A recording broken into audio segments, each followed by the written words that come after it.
السلام عليكم ورحمة الله. الحمد لله والصلاة والسلام على رسول الله وعلى آله وصحبه أجمعين. أما بعد رب اشرح لي صدري ويسر لي أمري واحلل عقدة من لساني يفقه قولي. ഏറെ സ്നേഹസമ്പന്നരായ സത്യവിശ്വാസികളെ, സത്യവിശ്വാസിനികൾ, ലോകരക്ഷിതാവായ പടച്ച റബ്ബിൻ്റെ വിധിവിലക്കുകൾ ജീവിതത്തിൻ്റെ എല്ലാ മേഖലകളിലും പാലിച്ച് ജീവിക്കണമേ എന്ന് എന്നോടെന്ന പോലെ നിങ്ങൾ ഓരോരുത്തരെയും ഓർമ്മപ്പെടുത്തുകയാണ്, വസിയത്ത് ചെയ്യുകയാണ്. ഇൻഷാ അല്ലാഹ് ഖുർആൻ പഠനം എന്നുള്ളൊരു കർത്തവ്യമാണ് നമുക്കുള്ളത്. ഒരുപാട് തർബിയത്ത് ക്യാമ്പ് കടന്നുപോയി. പല വിഷയങ്ങൾ, വ്യത്യസ്തമായിട്ടുള്ള വിഷയങ്ങൾ, ഹദീസിൻ്റെ മേഖലകളിലും അതുപോലെ തന്നെ ഫിഖ്, അതുപോലെ തന്നെ ചരിത്രം, അത് ഖുർആൻ, തഫ്സീർ, അങ്ങനെ വ്യത്യസ്തമായിട്ടുള്ള വിഷയങ്ങളിൽ ഒരുപാട് അറിവുകൾ നമ്മൾ നേടിയെടുത്തിട്ടുണ്ട്. ഒരു പരമ്പരയായിക്കൊണ്ട് ഓരോ വിഷയങ്ങളും നമ്മൾ പഠിക്കുന്നുണ്ട്. അപ്പോൾ തജ്വീദിൻ്റെ കാര്യങ്ങളിലും അതുപോലെ തന്നെയാണ്.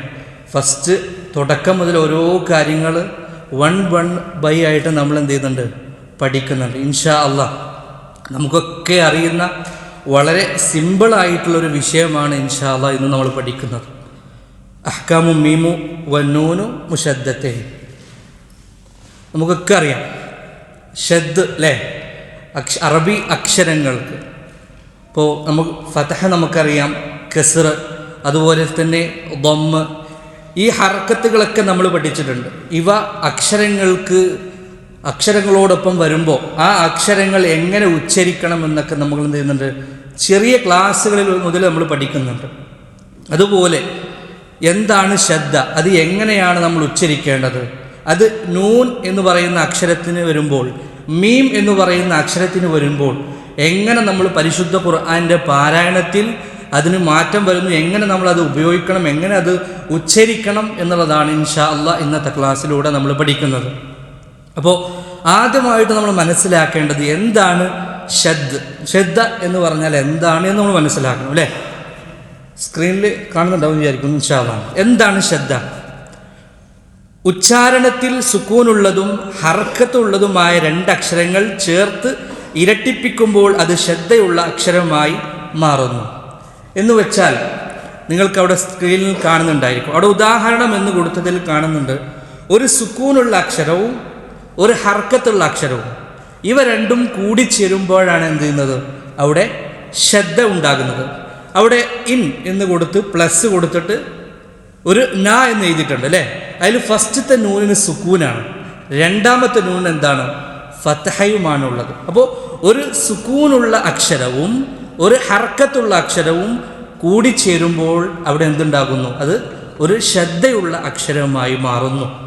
അതുപോലെ നൂനിൻ്റെ ഉദാഹരണമാണ് ആദ്യം നമ്മൾ കൊടുത്തിട്ടുള്ളത്. രണ്ടാമതായിട്ട് മീമിൻ്റെ ഉദാഹരണവും കൊടുത്തിട്ടുണ്ട്. സുക്കൂനുള്ളൊരു മീമും അതിനുശേഷം ഹർക്കത്തുള്ളൊരു മീമും, അവിടെ അങ്ങനെ വരുന്നു. ഒരു സുക്കൂനുള്ള അക്ഷരവും ഹർക്കത്തുള്ള അക്ഷരവും ഒരുമിച്ച് വരുമ്പോൾ അതെന്ത് ചെയ്യും, മാറുന്നു, അത് ശദ്ദയുള്ള അക്ഷരമായിക്കൊണ്ട് നമ്മൾ എന്ത് ചെയ്യുന്നു, ഉച്ചരിക്കുന്നു.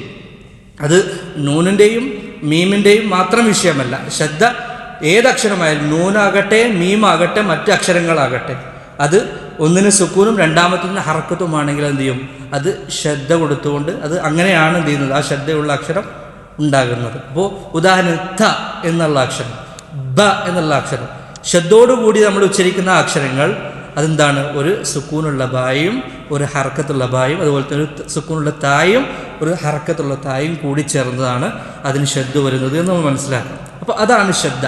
അത് റബ്ബി അക്ഷരങ്ങളിൽ നമ്മൾ ഉച്ചരിക്കുന്നത് എന്തിനു വേണ്ടിയാണ്, അക്ഷരങ്ങളെ കട്ടികൂട്ടി ഉച്ചരിക്കാൻ വേണ്ടി.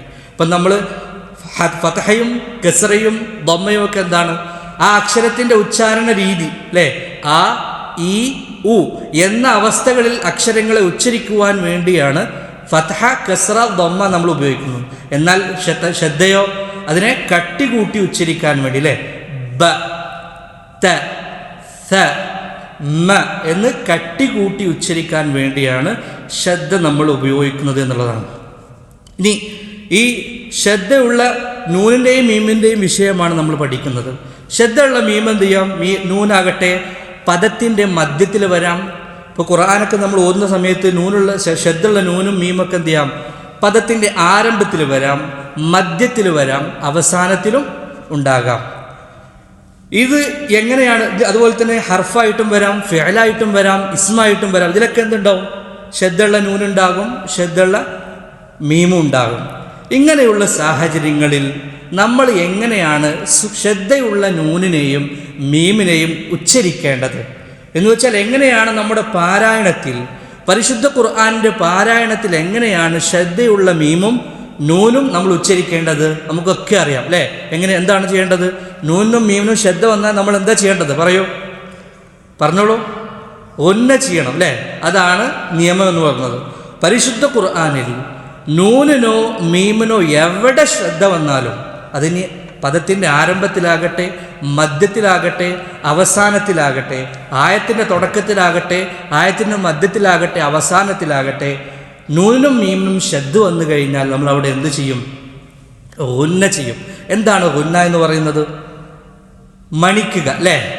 മണിക്കുക, അതുപോലെ തന്നെ ഈണം കൊടുക്കുക അല്ലെങ്കിൽ രാഗം എന്നുള്ള അർത്ഥത്തിലൊക്കെ നമുക്ക് പറയാം. അതാണ് ഗുന്ന എന്ന് പറയുന്നത്. അവിടെ പരിശുദ്ധ ഖുർആനിൽ നൂനും മീമിനും ശ്രദ്ധ വന്നു കഴിഞ്ഞാൽ നിർബന്ധമായിട്ട് നമ്മൾ എന്ത് ചെയ്യണം? ഇവിടെ മണിച്ചിരിക്കണം. അതൊരു ഗുന്ന എന്ന് പറഞ്ഞാൽ അത് നൂനിൻ്റെയും മീമിൻ്റെയും മഹ്റജാണ്. അത് മണിക്കുകയും ചെയ്യണം. ഉദാഹരണത്തിന് നമ്മൾ സ്ക്രീനിൽ കാണാം സുമ്മ, അതുപോലെ തന്നെ ഇന്ന. ഒരുപാട് സ്ഥലങ്ങളിൽ പരിശുദ്ധ ഖുർആനിൽ ആവർത്തിച്ചു വന്നിട്ടുള്ള വേർഡുകളാണത്. ഇവിടെ നമ്മൾ എങ്ങനെയാണ് ഈ മീമിനും നൂനും ശ്രദ്ധ വരുമ്പോൾ പാരായണം ചെയ്യേണ്ടത്? സുമ്മ അല്ലേ? ഇന്ന. ജസ്റ്റ് പാരായണം ചെയ്തു പോകുമ്പോൾ ഇന്നല്ലദീന ആമനു അങ്ങനെ ഓതിയാൽ പോരാ. അവിടെ നമ്മൾ എന്ത് ചെയ്യണം? ഇന്നല്ലദീന ആമനു സുമ്മ സുമ്മ. സൂറത്തുൻ നബ ഒക്കെ പാരായണം ചെയ്യുന്ന സാഹചര്യത്തിൽ അമ്മ യതസാഅലൂൻ അനിൻ നബഇൽ അദീം അങ്ങനെ ഓതിയാൽ പോരാ. അവിടെ അമ്മ എന്നുള്ളിടത്ത് മീമിനും അനിൻ നബഇ എന്ന് പറയുന്നിടത്ത് നൂനും ഒക്കെ എന്തുണ്ട്? ശ്രദ്ധയുണ്ട്. അപ്പോൾ അവിടെയൊക്കെ എങ്ങനെ പാരായണം ചെയ്യേണ്ടത്? അമ്മ യതസാഅലൂൻ അനിൻ നബഇ അനിൻ നബഇ. ഇപ്പോൾ അവിടെയൊക്കെ പരിശുദ്ധ ഖുർആനിൽ എവിടെയൊക്കെയോ നൂനിനും മീമിനും ശ്രദ്ധ വന്നിട്ടുണ്ടോ അവിടെയൊക്കെ നമ്മൾ എന്ത് ചെയ്യണം? ഒന്ന ചെയ്തുകൊണ്ട് പാരായണം ചെയ്യണം എന്നുള്ളതാണ്. ഇപ്പോൾ നമ്മൾ തജ്വീദിൽ ഒരുപാട് നിയമങ്ങൾ പഠിക്കുന്നുണ്ട്. ഇപ്പോൾ വ്യത്യസ്തമായിട്ടുള്ള ആളുകൾക്ക്, ഇപ്പോൾ എൻ്റെ ശബ്ദമല്ല മറ്റൊരാൾക്ക്, മറ്റൊരാളുടെ ശബ്ദമല്ല മറ്റൊരാൾക്ക്, അങ്ങനെ എല്ലാവർക്കും വ്യത്യസ്തമായിട്ടുള്ള ശബ്ദമാണ്. എല്ലാവരും അവരുടെ ശബ്ദം ഉപയോഗിച്ച് പരിശുദ്ധ ഖുർആൻ പാരായണം ചെയ്താൽ ഒരുപോലെയാകുമോ? ഇല്ല അല്ലേ? വ്യത്യസ്തമായിരിക്കും. എന്നാൽ തജ്വീദിൻ്റെ അക്ഷരങ്ങൾ, മഖാരിജുകളും മഖ്റജുകളും അതുപോലെ തന്നെ മറ്റ് നിയമങ്ങളും എല്ലാം കൃത്യമായിക്കൊണ്ട് പഠിച്ച് ആര് പരിശുദ്ധ ഖുർആൻ പാരായണം ചെയ്തു കഴിഞ്ഞാലും അവൻ്റെ ആ ഒരു ശബ്ദത്തിനനുസരിച്ച് ഭംഗി അവൻ്റെ പാരായണത്തിനുണ്ടായിരിക്കും. അപ്പോൾ അതിനൊക്കെ വേണ്ടി നമ്മൾ മഖ്റജുകൾ കൃത്യമായി പഠിക്കുകയും മറ്റ് നിയമങ്ങളൊക്കെ കൃത്യമായി പഠിച്ചുകൊണ്ട് ഏത് ശബ്ദമായിക്കോട്ടെ നമ്മൾ പരിശുദ്ധ ഖുർആൻ പാരായണം ചെയ്താൽ നമ്മുടെ ആ ശബ്ദം വെച്ച് നിയമങ്ങളൊക്കെ പഠിച്ചുകൊണ്ട് നമ്മൾ പാരായണം ചെയ്താൽ ആ പാരായണത്തിനൊരു ഭംഗിയുണ്ട് എന്നുള്ളതാണ്. സയ്യിനു അൽ ഖുർആന ബി അസ്വാത്തിക്കും. നിങ്ങൾ എന്ത് ചെയ്യുക? നിങ്ങളുടെ ശബ്ദം കൊണ്ട് നിങ്ങൾ പരിശുദ്ധ ഖുർആനെ ഭംഗിയാക്കുക. അപ്പോൾ ആ ശബ്ദം കൊണ്ട് പരിശുദ്ധ ഖുർആനെ നമുക്ക് ഭംഗിയാക്കണം എന്നുണ്ടെങ്കിൽ എന്ത് ചെയ്യണം? നമ്മൾ മഖ്റജുകൾ പഠിക്കണം, മറ്റ് നിയമങ്ങൾ പഠിക്കണം. ഇതിനു വേണ്ടിയാണ് ഇങ്ങനെയുള്ള ഓരോ നിയമങ്ങൾ നമ്മൾ പഠിക്കുന്നത്. ഈ ഉന്നയും മദ്ദും ഇദ്ഗാമും ഇഖ്ഫാവും ഇഖ്ലാബും അതെല്ലാം ഉൾക്കൊണ്ടുകൊണ്ട് മഖ്റജുകളൊക്കെ കൃത്യമായിക്കൊണ്ട് നമ്മൾ പാരായണം ചെയ്യുമ്പോൾ ആ പാരായണം ഏത് ശബ്ദമായിക്കോട്ടെ കേൾക്കാൻ നല്ല ഭംഗിയുണ്ടാകും എന്നുള്ളതാണ് യാഥാർത്ഥ്യം. അപ്പോൾ നൂനിനും മീമിനും ശ്രദ്ധ വന്നു കഴിഞ്ഞാൽ നമ്മൾ എന്ത് ചെയ്യണം? ഇവിടെ മണിച്ചുകൊണ്ട് പാരായണം ചെയ്യണം. നമ്മൾ സ്ക്രീനിൽ കണ്ടതുപോലെ സുമ്മ ഇന്ന. അത് എവിടെ ആയിക്കോട്ടെ, ആരംഭത്തിലായിക്കോട്ടെ, മധ്യത്തിലായിക്കോട്ടെ, അവസാനത്തിലായിക്കോട്ടെ, നമ്മൾ എന്ത് ചെയ്യണം? ഉന്ന ചെയ്യണം എന്നുള്ളതാണ്. ഇപ്പോൾ ഉന്ന എന്ന് പറഞ്ഞാൽ മണിക്കുക അല്ലേ? ഈണം കൊടുക്കുക, രാഗം കൊടുക്കുക എന്ന്. ഈ നൂനിന് ശ്രദ്ധ വന്നു കഴിഞ്ഞാൽ, മീമിന് ശ്രദ്ധ വന്നു കഴിഞ്ഞാൽ മാത്രമല്ല ഉന്ന എന്ന് പറയുന്നത്. നൂൻ എന്നുള്ള അക്ഷരം നമ്മൾ ഉച്ചരിക്കുമ്പോൾ, മീം എന്നുള്ള അക്ഷരം നമ്മൾ ഉച്ചരിക്കുമ്പോൾ അത് ഉന്ന അതിൻ്റെ ഒരു മഖ്റജ് കൂടിയാണ്. തരിമൂക്ക് എന്ന് പറയുന്നത് എന്താണ്?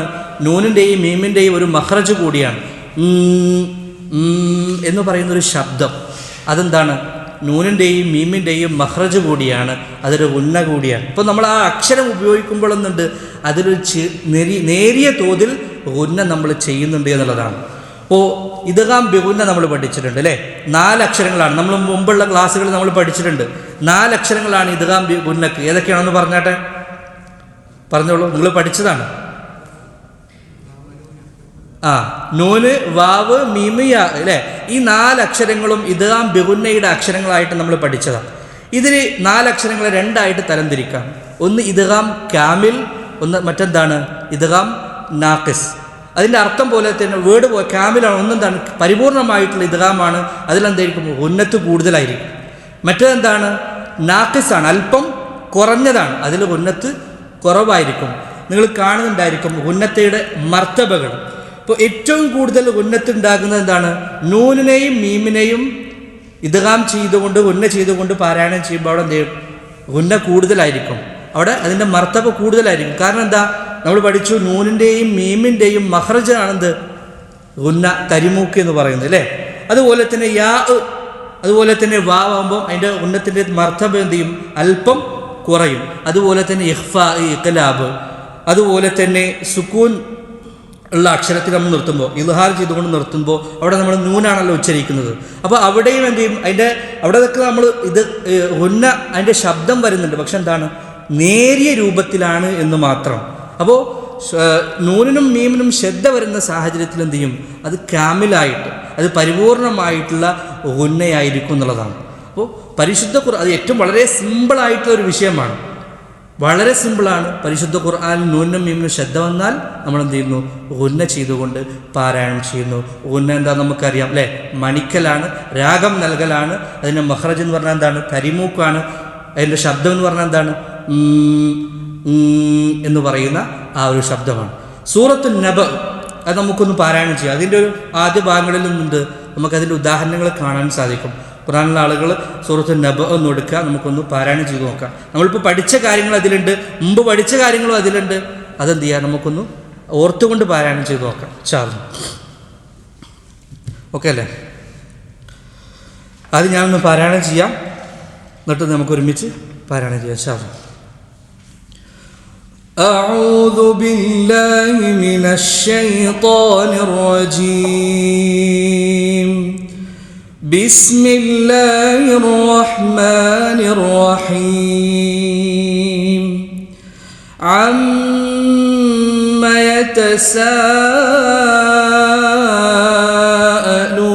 يتساءلون عن النبأ العظيم الذي هم فيه مختلفون كلا سيعلمون ثم كلا سيعلمون ألم نجعل الأرض مهادا والجبال أوتادا وخلقناكم أزواجا وجعلنا نومكم سباتا وجعلنا الليل لباسا. ഓക്കെ, 10 ആയത്ത്. ഞാനൊന്ന് ഒരായത്ത് ഓതാം. അതിൽ നമ്മൾ ശ്രദ്ധിക്കേണ്ട എന്താ? ജസ്റ്റ് ഓതി പോകുക എന്നുള്ളതല്ല. നമ്മൾ പഠിച്ച ഉന്ന, മറ്റു ക്ലാസ്സുകൾ നമ്മൾ പഠിച്ച ഇദ്ഗാം ആകട്ടെ, ഇഖ്ലാബ് ആകട്ടെ, ഇഖ്ഫാ ആകട്ടെ, ഒക്കെ ഇതിലുണ്ടെങ്കിൽ നമ്മളത് പ്രത്യേകം ശ്രദ്ധിച്ചുകൊണ്ട് പതുക്കി ഓതിയാൽ മതി. സാവകാശം ഓരോ അക്ഷരവും എടുത്തെടുത്ത് ഓത, ശബ്ദം ഉയർത്തിക്കൊണ്ട് പാരായണം ചെയ്യാം ഇൻഷാ അല്ലാഹ്. أعوذ بالله من الشيطان الرجيم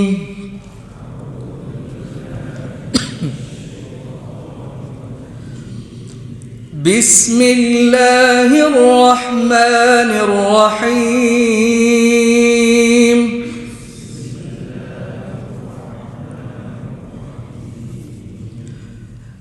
عما يتساءلون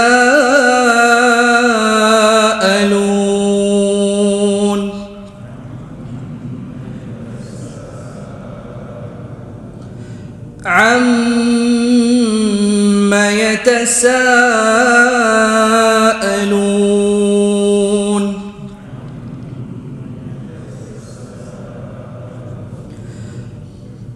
عن النبأ العظيم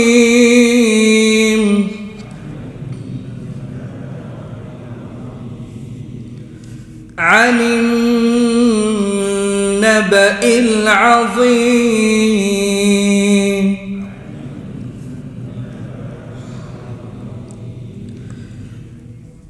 الذي هم فيه مختلفون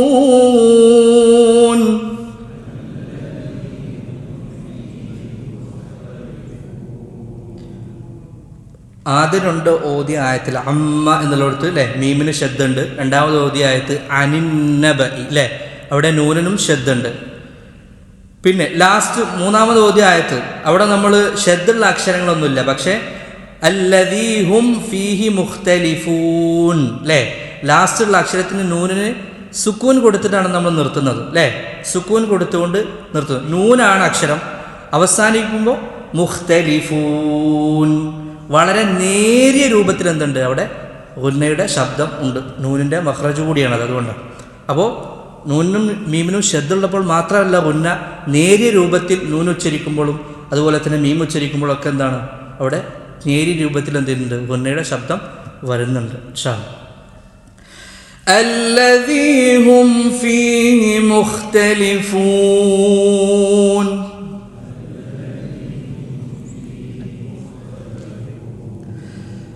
كلا سيعلمون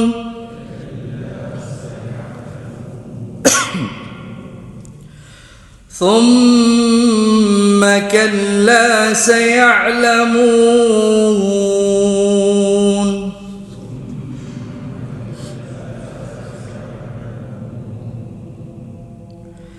ألم نجعل الأرض مهادا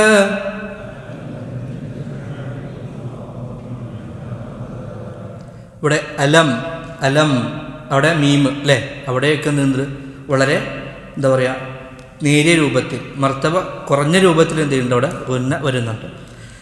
അലം നജ്അലിൽ അർദ മിഹാദാ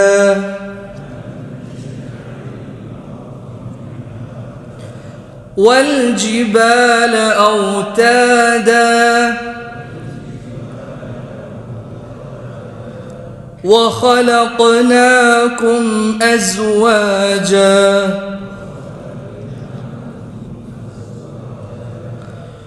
وجعلنا نومكم سباتا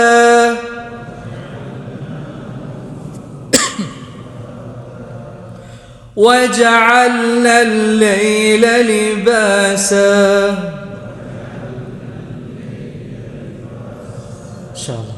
അപ്പോൾ നൂനിനും മീമിനും പരിശുദ്ധ ഖുർആനിൽ ശ്രദ്ധ വന്നു കഴിഞ്ഞാൽ നമ്മൾ എന്ത് ചെയ്യുന്നു അവിടെ ഗുന്ന ചെയ്യുന്നു.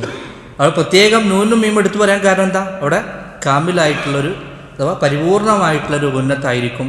എന്നാലോ നൂനും മീമിനും ശ്രദ്ധ വരുമ്പോൾ മാത്രമല്ല ഗുന്ന, അതിനൊക്കെ ഓരോ മർത്തബകളുണ്ട്. ഇഖ്ഫാൻ്റെ സമയത്ത് ഇഖ്ലാബിൻ്റെ സമയത്ത് ഇദ്ഗാം ഗുന്നയുടെ സമയത്തൊക്കെ നമ്മൾ എന്ത് ചെയ്യുന്നുണ്ട് ഗുന്ന ചെയ്യുന്നുണ്ട്. പക്ഷേ നേരിയ രൂപത്തിലാണ്. മീം ഉച്ചരിക്കുമ്പോഴും നൂൻ ഉച്ചരിക്കുമ്പോഴും അവിടെ ഗുന്നയുണ്ട്, പക്ഷെ എന്താണ് അത് വളരെ നേരിയ രൂപത്തിലാണ് എന്ന് മാത്രം. അതിൻ്റെ മഖ്റജ് എന്താണ് നൂൻ്റെയും മീമിൻ്റെയും മഖ്റജ് അത് തരിമൂക്കിൽ നിന്നായതുകൊണ്ടാണ്. ഇൻഷാ അല്ലാഹ്. അപ്പോൾ നമ്മൾ ഗുന്ന ചെയ്യുമ്പോൾ നമ്മൾ ഇന്ന അമ്മ എന്ന് വെച്ച് ധാരാളമായിട്ട് ഗുന്ന നീട്ടിക്കൊണ്ടുപോകാൻ പറ്റുമോ? ഇല്ല അല്ലേ. എത്ര പറ്റുക? 2 ഹർക്കത്ത് എന്ന് വെച്ചാൽ ജസ്റ്റ് 1 സെക്കൻഡ് അല്ലേ. ആ ഒറ്റ സെക്കൻഡ് നമുക്ക് എന്ത് ചെയ്യാൻ പറ്റുള്ളൂ. അത് ധാരാളമായിട്ട് എന്ത് ചെയ്യും ഇന്ന എന്ന് വെച്ചാൽ അതിൻ്റെ രീതിയുണ്ട്. 2 ഹർക്കത്ത്, അതായത് ഓൾമോസ്റ്റ് 1 സെക്കൻഡ്. ആ ഒരു സെക്കൻഡ് നമുക്ക് എന്ത് ചെയ്യേണ്ട ഇത് നീട്ടേണ്ട ആവശ്യമുള്ളൂ. അധികമായിട്ട് എന്ത് ചെയ്യേണ്ട നീട്ടേണ്ട ആവശ്യമില്ല. ഇന്ന സുമ്മ അമ്മ ആ രീതിയിലാണ്. ഇൻഷാ അല്ലാഹ് കൂടുതൽ കാര്യങ്ങൾ പഠിക്കുവാനും ജീവിതത്തിൽ പ്രാവർത്തികമാക്കുവാനും റബ്ബ് സുബ്ഹാനഹു വ തആല നമുക്കെല്ലാവർക്കും തൗഫീഖ് നൽകുമാറാകട്ടെ. നമ്മിൽ നിന്ന് പോയിട്ടുള്ള ചെറുതും വലുതുമായ തെറ്റുകുറ്റങ്ങൾ നാഥൻ പുറത്തു മാപ്പാക്കി തരുമാറാകട്ടെ. റബ്ബന ആതിനാ ഫിദ്ദുനിയ ഹസന വഫിൽ ആഖിറതി ഹസനത വഖിനാ അദാബന്നാർ. സുബ്ഹാന റബ്ബിക റബ്ബിൽ ഇസ്സതി അമ്മാ യസിഫൂൻ വസലാമുൻ അലൽ മുർസലീൻ വൽഹംദുലില്ലാഹി റബ്ബിൽ ആലമീൻ. അസ്സലാമു അലൈക്കും വറഹ്മത്തുള്ളാഹി.